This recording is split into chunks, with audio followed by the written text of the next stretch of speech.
Continuing coverage now on the 9/11 attacks 24 years later. The victims lived in New York, Washington, D.C., and 27 other states as well. One victim lived right here in the Coachella Valley, Barbara Keating. We first reported she was on Flight 11 on her way home after a family visit on the day of the attack. Just recently, her remains were finally identified thanks to advancements in DNA testing.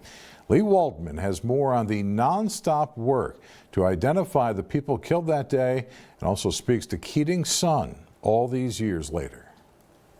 My mom was just a super woman who certainly should not have been murdered in that way. It took nearly 24 years, but Paul Keating and his siblings have a new sense of closure after their mother, Barbara Keating's remains were identified. Barbara was on one of the planes hijacked by terrorists on 9/11. They asked us for the DNA when they thought that there was a chance.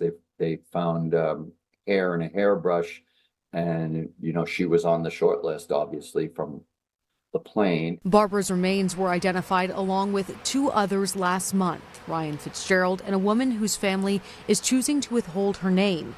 It's a part of the ongoing efforts by the New York City Office of Chief Medical Examiner. This office made a very solemn promise to the families of the victims who were lost on September 11th, 2001, to do whatever it takes for as long as it takes to identify their loved ones and return them to their families. So far, the OCME has identified 1,653 remains from the September 11th attacks on the World Trade Center in 2001. These latest identifications came from outreach to families for DNA reference samples and analysis using the capabilities of the city's DNA lab.